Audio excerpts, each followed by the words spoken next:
Most stories about Delphi begin with a bridge, but this one doesn't. This story begins with millions of people staring at a screen. Because Delphi wasn't just the murder of two teenage girls in a small town in Indiana, it was the exact moment the internet stopped consuming true crime and started participating in it. All because of a file that lasted only a few seconds. A blurry image and a voice from beyond the grave ordering, "Down the hill."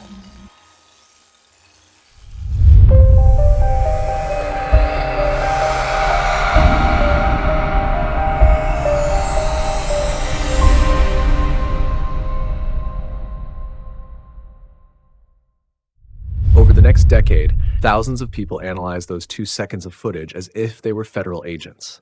A frame, a shadow, a wrinkle in a jacket, a tone of voice, a blurry silhouette walking across an abandoned bridge. And the more people watched the recording, the less clear the truth became. The man on the screen stopped being human. He became a puzzle. What makes Delphi disturbing isn't only the crime itself. What makes it disturbing is that the case became an ecosystem.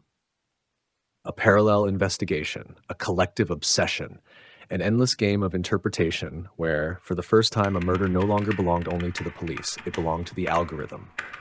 February 13th, 2017. Delphi, Indiana. A town so small that practically everyone knows each other.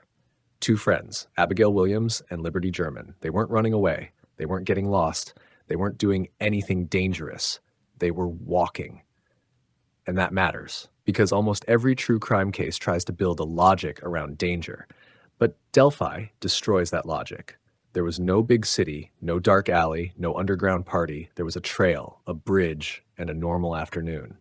The setting of a harmless day outdoors transformed, within hours, into a crime scene that would shock an entire country. And maybe that's why the case became so unbearable for so many people, because it didn't feel cinematic. It felt like something that could happen to anyone. Hours later, the families started to worry. The girls weren't answering their phones, and then something happened that changed the history of modern true crime forever. Libby recorded the man. Not an accidental photograph, not a distant security camera, not a police sketch made days later. She recorded him while danger was approaching, and that changed absolutely everything. Because millions of people didn't just hear about a killer, they watched him walk. The internet transformed that moment into a relic. The footage was slowed down, cleaned up, enhanced, interpolated. People started studying his body like it was a coded message. Entire channels were dedicated exclusively to analyzing the way he walked, what he carried under his jacket, whether he was hiding weapons, whether he was overweight, pretending to limp, young or old. And when thousands of people interpret the same image at the same time, reality itself begins to distort. The algorithm demanded suspects, and the internet turned into a digital mob. On platforms like Reddit, Facebook, and YouTube, the collective obsession of strangers started destroying real reputations. Town locals, distant relatives, and small content creators were accused, harassed, and filmed outside their own homes by keyboard detectives convinced they were solving the mystery. The investigation was no longer happening only in Indiana. It was happening inside the internet itself. And the strangest part was that the police also seemed trapped inside that same labyrinth. Glued to our screens, we learned to consume true crime in a completely different way. The longer the case went without answers, the more delirious the obsession became. Delphi stopped being a search for justice and became a form of digital esotericism. An esotericism with its own rituals of blind faith, where the crowd started analyzing shadows in photographs and searching for divine signs or hidden messages by reversing the audio. The truth of the case stopped mattering.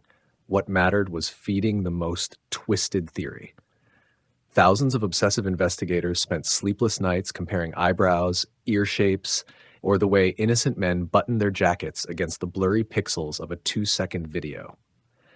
Delphi no longer looked like a criminal investigation. It started looking like a community trapped inside a shared paranoia. A psychological horror roleplay where everyone was a suspect and anyone with an internet connection could become the judge. That long void without answers revealed something terrifying about ourselves. It proved that when reality refuses to give us an ending, we are capable of inventing one just to avoid letting go of the remote control. We turned someone else's grief into our weekend game board, justifying mass harassment under the banner of false justice. We became addicted to mystery, not resolution. Years passed, nothing. The case went cold until a name appeared that had always been there. Richard Allen, an ordinary man. That detail matters more than it seems.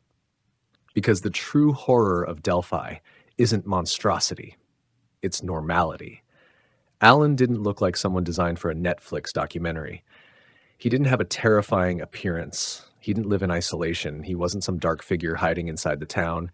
He worked at the local pharmacy. He printed photos for the town's own residents. He smiled. He existed without attracting attention. And maybe that was the hardest thing for the internet to accept.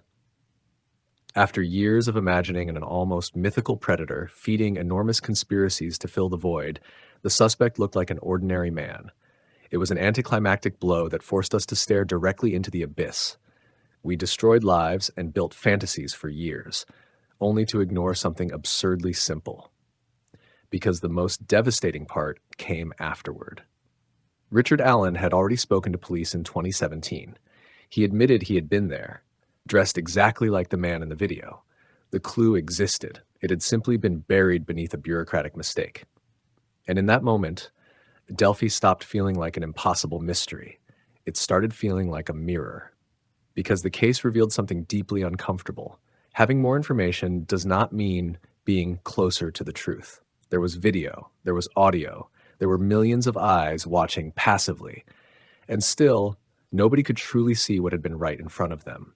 Maybe that's why Delphi obsessed the world so deeply, because it contradicts the modern fantasy that technology can protect us. We live surrounded by cameras, microphones, GPS, data, digital footprints, and still 2 teenage girls disappeared in broad daylight while the killer ended up captured on a cell phone recording. As if technology had managed to capture horror, but remained incapable of stopping it. And maybe that's what makes Delphi the first truly modern true crime case. Not because of the crime itself, but because of how we reacted to the crime. Because Delphi created a new way of consuming tragedy. We no longer observe cases from a distance. Now we enter them, we comment on them, we edit them, we slow them down, we turn them into theories, we transform them into content. Murder became interactive. And that may be the most disturbing part of this entire story. That while millions of people were trying to find the killer, they were also learning how to turn pain into entertainment. And maybe the most uncomfortable truth about Delphi is that for years, millions of people believed they were observing horror from the outside, without realizing they had already become part of it. Every click, every shared theory, every second spent replaying that blurry video wasn't a search for justice. It was the maintenance of a spectacle. Because in modern true crime, the monster is no longer only on the bridge, it's on the screen. And it feeds on our attention.